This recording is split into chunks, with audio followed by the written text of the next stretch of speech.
नमः शिवाय। श्री महालक्ष्मी नमः। नमो भगवते वासुदेवाय। जय मां सरस्वती। जय श्री कृष्ण। राधे राधे। भीष्म अष्टमी महाभारत के महान योद्धा भीष्म पितामह की पुण्य तिथि है, जो माघ माह के शुक्ल पक्ष की अष्टमी को मनाई जाती है। मान्यता है कि बाणों की शैया पर लेटे भीष्म ने सूर्य के उत्तरायण होने पर इसी दिन अपने प्राण त्यागे थे। यह दिन पितरों के तर्पण, स्नान और दान के लिए अत्यंत शुभ माना जाता है। माघ मास के शुक्ल पक्ष की अष्टमी तिथि की, जो इस 26 जनवरी के दिन सोमवार को हमें प्राप्त हो रही है, ये कोई साधारण तिथि नहीं है। सोमवार का दिन, माघ मास और शुक्ल पक्ष की अष्टमी, तीनों का एक साथ आ जाना इस दिन को अत्यंत दुर्लभ और फलदायी बना देता है। शास्त्रों में इस अष्टमी तिथि को भीमाष्टमी कहा गया है। यही वह पावन दिन है जो महाभारत के महान योद्धा, धर्म और प्रतिज्ञा के प्रतीक भीष्म पितामह को समर्पित है। इस दिन किया जाने वाला कर्म भीष्म तर्पण कहलाता है। ये तर्पण माता पिता की संतति को सुख देने वाला, पितृदोष को शांत करने वाला और जीवन में स्थिरता लाने वाला माना गया है। मैं आपसे जिस विषय पर बात करने जा रहा हूं, वह केवल एक धार्मिक विधि नहीं है, बल्कि भारतीय सनातन परंपरा की आत्मा से जुड़ा हुआ ऐसा विषय है जिसे जान लेने के बाद कोई भी श्रद्धालु इस दिन को साधारण मान ही नहीं सकता। आज हम उस पावन तिथि की बात करेंगे जो माघ मास के शुक्ल पक्ष की अष्टमी तिथि को प्राप्त होती है, और इस वर्ष यह तिथि हमें सोमवार के दिन 26 जनवरी को प्राप्त हो रही है। सोमवार स्वयं शिव तत्व से जुड़ा हुआ दिन है, और जब उसी दिन माघ शुक्ल अष्टमी आती है तो उसका महत्व कई गुना बढ़ जाता है। शास्त्रों में इस अष्टमी तिथि को भीमाष्टमी कहा गया है। ये तिथि महाभारत के महान योद्धा, धर्म और प्रतिज्ञा के प्रतीक भीष्म पितामह को समर्पित है। भीष्म पितामह केवल एक योद्धा नहीं थे, वे त्याग, ब्रह्मचर्य, सत्य और प्रतिज्ञा के जीवंत उदाहरण थे। कहा जाता है कि संसार में यदि किसी ने प्रतीक्षा की पराकाष्ठा दिखाई तो वह शबरी थी, और यदि किसी ने प्रतिज्ञा की चरम सीमा को छुआ तो वह भीष्म पितामह थे। भीष्म पितामह का जीवन हमें यह सिखाता है कि त्याग और धर्म के मार्ग पर चलना कितना कठिन होता है, फिर भी वही मार्ग आत्मा को ऊंचाई तक ले जाता है। उन्होंने आजीवन ब्रह्मचर्य का व्रत लिया, राज्य, सुख, संतति सब कुछ त्याग दिया, लेकिन अपने पिता के वचन की रक्षा की। यही कारण है कि आज भी भारतवर्ष में उन्हें पितृ स्वरूप माना जाता है। जिनके अपने संतान नहीं थी, वही आज करोड़ों लोगों के पितामह हैं। माघ शुक्ल अष्टमी की इस तिथि को भीष्म पितामह के निमित्त तर्पण किया जाता है, जिसे भीष्म तर्पण कहा जाता है। यह तर्पण केवल एक कर्मकांड नहीं है, बल्कि कृतज्ञता, श्रद्धा और पितृ चरण से मुक्ति का माध्यम है। शास्त्रों में स्पष्ट रूप से कहा गया है कि यह तिथि माता पिता और पितरों की कृपा दिलाने वाली है। विशेष रूप से जिन लोगों को संतान से जुड़ा हुआ कष्ट है, पारिवारिक अशांति है या पितृदोष जैसे संकेत दिखाई देते हैं, उनके लिए यह तिथि अत्यंत कल्याणकारी मानी गई है। अब एक बहुत बड़ा प्रश्न जो लोगों के मन में उठता है वह ये कि भीष्म तर्पण कौन कर सकता है। बहुत से लोग सोचते हैं कि यह केवल ब्राह्मणों के लिए है या केवल उन्हीं के लिए है जिनके माता पिता नहीं हैं, लेकिन शास्त्र इस विषय में अत्यंत स्पष्ट है। निर्णय सिंधु जैसे ग्रंथों में प्रमाण मिलता है कि जीवित पिता होने पर भी भीष्म तर्पण किया जा सकता है, अर्थात चाहे आपके माता पिता जीवित हो या न हो, चाहे आप किसी भी वर्ण या आश्रम में हो, भीष्म तर्पण करने का अधिकार सभी को है। ये बात इसलिए महत्वपूर्ण है क्योंकि भीष्म पितामह किसी एक कुल या परिवार तक सीमित नहीं है। वे संपूर्ण सनातन परंपरा के पितामह हैं, इसलिए उनके लिए किया गया तर्पण सार्वभौमिक माना गया है। अब यह समझना भी आवश्यक है कि क्या भीष्म तर्पण करना अनिवार्य है। शास्त्रों में इस विषय पर भी कठोर शब्दों का प्रयोग किया गया है। कहा गया है कि यदि कोई द्विज, यज्ञोपवीत धारी, सत्कर्म करने वाला व्यक्ति भीष्म तर्पण नहीं करता तो वर्ष भर में किए गए उसके अनेक पुण्य कर्मों का फल क्षीण हो जाता है। यह बात भय दिखाने के लिए नहीं कही गई है, बल्कि मनुष्य को जागरूक करने के लिए कही गई है, ताकि वह इस महत्वपूर्ण तिथि को अन्न देखा न करे। इसके विपरीत यदि कोई व्यक्ति श्रद्धा भाव से भीष्म तर्पण करता है, तो शास्त्र कहते हैं कि वर्ष भर में जाने अनजाने में हुए छोटे बड़े पाप उसी क्षण नष्ट हो जाते हैं। यही कारण है कि इस तिथि को अमोघ कहा गया है। यदि किसी कारणवश कोई व्यक्ति पूर्ण विधि से भीष्म तर्पण न कर पाए, तो शास्त्र यह भी कहते हैं कि इस दिन अन्नदान अवश्य करना चाहिए। अन्नदान को महादान कहा गया है और भीष्म पितामह के निमित्त किया गया अन्नदान भी अत्यंत फलदायी होता है। अब बात करते हैं भीष्म तर्पण की विधि की। यह विधि अत्यंत सरल है, लेकिन इसमें भाव और शुद्धता का विशेष ध्यान रखा जाता है। यदि आपने यज्ञोपवीत धारण किया हुआ है, तो तर्पण के समय उसका उपयोग किया जाता है। कुछ आचार्यों का मत है कि यदि पिता जीवित हो तो यज्ञोपवीत को दाहिने कंधे पर ही रखा जाए। यदि पिता का देहांत हो चुका हो तो अपसव्य अर्थात बाएं कंधे पर यज्ञोपवीत रखकर तर्पण किया जा सकता है। यदि किसी कारण से आपने यज्ञोपवीत धारण नहीं किया है, तो कुशा से बना हुआ यज्ञोपवीत भी स्वीकार्य माना गया है। इसका अर्थ यह है कि शास्त्र भाव को प्रधान मानते हैं, साधन को नहीं। तर्पण के समय पितृ तीर्थ बनाकर अर्थात अंगूठे के मूल भाग से जल छोड़ा जाता है। जल में काले तिल मिलाए जाते हैं, क्योंकि तिल को पितृ तृप्ति का प्रतीक माना गया है। तर्पण करते समय भीष्म पितामह का स्मरण करते हुए मंत्र का उच्चारण किया जाता है, जिसमें उनके सत्य, शांति, ब्रह्मचर्य और अपुत्र भाव का स्मरण किया जाता है। इस मंत्र का भाव यही है कि हम ऐसे महापुरुष को जल अर्पित कर रहे हैं जिन्होंने अपने जीवन को धर्म के लिए समर्पित कर दिया।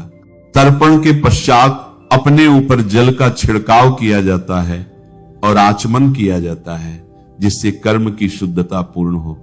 इसके बाद एक पात्र में जल लेकर उसमें काले तिल मिलाकर उसी स्थान पर बैठकर भीष्म पितामह को अर्घ्य अर्पित किया जाता है। अर्घ्य अर्पण के समय भीष्म पितामह को वसु स्वरूप, शांतनु पुत्र और आजीवन ब्रह्मचारी के रूप में स्मरण किया जाता है। यह पूरा कर्म अत्यंत शांत भाव से किया जाना चाहिए। इसमें जल्दबाजी या दिखावे का कोई स्थान नहीं है। यह एक ऐसा क्षण होता है जब व्यक्ति अपने पूर्वजों, अपनी परंपरा और अपने संस्कारों से जुड़ता है। माघ मास स्वयं में ही स्नान, दान और जप का महीना माना गया है। जब इसी माघ मास में भीमाष्टमी आती है तो उसका प्रभाव और अधिक बढ़ जाता है। यही कारण है कि शास्त्रों में इस दिन को माता पिता की संतति को सुख देने वाला बताया गया है। आज के समय में जब लोग मानसिक तनाव, पारिवारिक कलह और असंतोष से घिरे हुए हैं, ऐसे में यह तिथि हमें यह स्मरण कराती है कि हम अपनी जड़ों को न भूलें। भीष्म पितामह का स्मरण हमें त्याग, धैर्य और कर्तव्य की प्रेरणा देता है। माघ शुक्ल अष्टमी की यह तिथि केवल एक धार्मिक अनुष्ठान का दिन नहीं है, बल्कि आत्मचिंतन और कृतज्ञता का पर्व है। यदि इस दिन श्रद्धा भाव से भीष्म तर्पण किया जाए तो न केवल पितृ प्रसन्न होते हैं, बल्कि जीवन में स्थिरता, शांति और संतुलन का अनुभव भी होता है। अब चलिए कथा जान लेते हैं। एक अत्यंत महत्वपूर्ण और भावनात्मक घटना भीष्म पितामह के देह त्याग से जुड़ी हुई है। महाभारत के इस महान योद्धा ने न केवल अपने जीवन में धर्म का पालन किया, बल्कि मृत्यु को भी अपने विवेक और इच्छा शक्ति से वर्ण किया।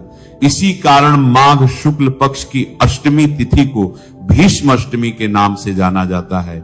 धार्मिक मान्यताओं के अनुसार जब महाभारत का भीषण युद्ध अपने चरम पर था, तब भीष्म पितामह शरशैया पर लेट गए थे। वे बाणों से विद्ध थे, लेकिन फिर भी उन्होंने उसी क्षण अपने प्राणों का त्याग नहीं किया। इसका कारण यह था कि उन्हें अपने पिता से इच्छा मृत्यु का वरदान प्राप्त था। यह वरदान उन्हें यह अधिकार देता था कि वे अपनी मृत्यु का समय स्वयं चुन सकते हैं। भीष्म पितामह जानते थे कि उत्तरायण काल को हिंदू धर्म में अत्यंत शुभ और मोक्षदायक माना गया है, इसीलिए उन्होंने सूर्य के उत्तरायण होने की प्रतीक्षा की। माघ मास के शुक्ल पक्ष की अष्टमी तिथि को जब सूर्य उत्तरायण में प्रवेश कर चुका था, उसी दिन भीष्म पितामह ने योग बल के माध्यम से अपने प्राणों का त्याग किया। यही कारण है कि इस पावन तिथि को हर वर्ष भीष्म अष्टमी के रूप में श्रद्धा और भक्ति के साथ मनाया जाता है। यह दिन त्याग, संयम, ब्रह्मचर्य और धर्मनिष्ठा का प्रतीक माना जाता है। ऐसी मान्यता है कि जो व्यक्ति श्रद्धा पूर्वक माघ शुक्ल पक्ष की अष्टमी तिथि को भीष्म अष्टमी का व्रत और पूजन करता है, उसकी सच्ची मनोकामनाएं पूर्ण होती हैं। विशेष रूप से यह व्रत पितृदोष से मुक्ति दिलाने वाला माना गया है। जिन लोगों की कुंडली में पितृदोष होता है या जिन्हें अपने पूर्वजों की शांति को लेकर चिंता रहती है, उनके लिए यह दिन अत्यंत फलदायी माना गया है। भीष्म अष्टमी के दिन भीष्म पितामह के नाम से जल में तिल, कुश और अक्षत डालकर तर्पण करने का विशेष महत्व है। धार्मिक मान्यता है कि इस दिन किया गया तर्पण सीधे पितरों तक पहुंचता है और उनसे आशीर्वाद प्राप्त होता है। कहा जाता है कि इस दिन विधि पूर्वक तर्पण करने से व्यक्ति के पूरे वर्ष भर के पापों का क्षय हो जाता है और आत्मा को मानसिक शांति प्राप्त होती है। भीष्म अष्टमी का व्रत संतान सुख से भी गहराई से जुड़ा हुआ है। ऐसा माना जाता है कि जो दंपत्ति योग्य संतान की कामना रखते हैं, यदि वे श्रद्धा और नियम के साथ इस दिन व्रत करते हैं तो उन्हें उत्तम संतान की प्राप्ति होती है। विशेष रूप से नवविवाहित जोड़े और वे दंपत्ति जिन्हें संतान प्राप्ति में कठिनाइयों का सामना करना पड़ रहा है, इस दिन कठोर व्रत और साधना करते हैं। यह व्रत न केवल शारीरिक बल्कि मानसिक और आध्यात्मिक शुद्धि भी प्रदान करता है। धार्मिक दृष्टि से माघ शुक्ल पक्ष की अष्टमी तिथि को किया गया दान और तर्पण अत्यंत पुण्यकारी माना गया है। जो व्यक्ति इस दिन भीष्म पितामह के निमित्त जलदान, तिलदान और अन्नदान करता है, उसके जीवन से अनेक प्रकार के दोष समाप्त हो जाते हैं। ऐसा भी कहा जाता है कि इस दिन किए गए पुण्य कर्मों का फल कई गुना होकर प्राप्त होता है। वर्ष 2026 में भीष्म अष्टमी का पर्व माघ शुक्ल पक्ष की अष्टमी तिथि को मनाया जाएगा। इस दिन विशेष शुभ योगों का संयोग बन रहा है। धार्मिक पंचांग के अनुसार इस तिथि पर अश्विनी नक्षत्र का प्रभाव रहेगा, जिसके कारण एक विशेष शुभ योग निर्मित होगा। इसके साथ साथ अन्य मंगलकारी योग भी उपस्थित रहेंगे, जो इस दिन के महत्व को और अधिक बढ़ा देते हैं। भीष्म अष्टमी के दिन प्रातःकाल जल्दी उठकर स्नान करना अत्यंत आवश्यक माना गया है। यदि संभव हो तो किसी पवित्र नदी में स्नान करना श्रेष्ठ होता है। यदि ऐसा संभव न हो तो घर पर ही स्नान के जल में गंगा जल मिलाकर स्नान किया जा सकता है। स्नान के पश्चात स्वच्छ वस्त्र धारण कर भगवान विष्णु और भीष्म पितामह का ध्यान किया जाता है। तर्पण करते समय व्यक्ति को दक्षिण दिशा की ओर मुख करके बैठना चाहिए और श्रद्धा के साथ मंत्रों का उच्चारण करते हुए जल अर्पित करना चाहिए। तिल, कुश और जल का प्रयोग करते हुए तर्पण किया जाता है। यह क्रिया अत्यंत शांत मन से की जानी चाहिए, क्योंकि यह सीधे पितरों और भीष्म पितामह की आत्मा को समर्पित होती है। महाभारत की कथा के अनुसार भीष्म पितामह का जन्म नाम देवव्रत था। वे राजा शांतनु और देवी गंगा के पुत्र थे। बाल्यकाल से ही देवव्रत असाधारण प्रतिभा और अद्भुत गुणों से युक्त थे। उन्होंने अपने जीवन में कभी भी अपने वचन से विचलित होना स्वीकार नहीं किया। यही कारण था कि उन्हें भीष्म प्रतिज्ञा के लिए जाना जाता है। जब राजा शांतनु ने सत्यवती से विवाह करने की इच्छा प्रकट की, तब सत्यवती के पिता ने शर्त रखी कि सत्यवती के पुत्र ही हस्तिनापुर के राजा होंगे। यह सुनकर देवव्रत ने अपने पिता के सुख के लिए आजीवन ब्रह्मचर्य और सिंहासन त्याग की प्रतिज्ञा ली। इसी कठोर और महान प्रतिज्ञा के कारण उन्हें भीष्म कहा जाने लगा। देवी गंगा ने शांतनु से विवाह करते समय यह शर्त रखी थी कि राजा उनसे कभी कोई प्रश्न नहीं करेंगे। उन्होंने अपने 7 पुत्रों को जन्म के तुरंत बाद गंगा में प्रवाहित कर दिया। राजा शांतनु यह सब देखकर भी मौन रहे। लेकिन जब 8वें पुत्र देवव्रत को भी गंगा नदी में ले जाने लगी, तब वे अपने वचन को भूलकर उन्हें रोक बैठे। इसी क्षण गंगा देवव्रत को अपने साथ ले गई और उन्हें दिव्य अस्त्र शस्त्र और शास्त्रों का ज्ञान प्रदान किया। देवव्रत बड़े होकर भीष्म पितामह बने और जीवन भर धर्म के मार्ग पर चलते रहे। उन्होंने महाभारत के युद्ध में कौरवों की ओर से युद्ध किया, लेकिन उनका हृदय सदा धर्म के पक्ष में ही रहा। जब वे सरसैया पर लेटे थे, तब भी उन्होंने युधिष्ठिर को राजधर्म और मोक्ष का उपदेश दिया। भीष्म अष्टमी केवल एक व्रत या पर्व नहीं है, बल्कि यह हमें त्याग, धैर्य और धर्म के मार्ग पर चलने की प्रेरणा देता है। यह दिन हमें सिखाता है कि जीवन में परिस्थितियां कैसी भी हों, यदि मनुष्य अपने सिद्धांतों पर अडिग रहता है तो वह अमर हो जाता है। इस पावन दिन पर भीष्म पितामह का स्मरण करना, उनका ध्यान करना और उनके आदर्शों को जीवन में उतारने का संकल्प लेना ही इस पर्व का वास्तविक उद्देश्य है। यही कारण है कि भीष्माष्टमी को हिंदू धर्म में अत्यंत श्रद्धा और सम्मान के साथ मनाया जाता है। इसी भावना के साथ भीष्म पितामह को नमन करते हुए इस पावन तिथि को सार्थक बनाइए। नमः शिवाय। श्री महालक्ष्मी नमः। नमो भगवते वासुदेवाय। जय मां सरस्वती। जय श्री कृष्ण। राधे राधे।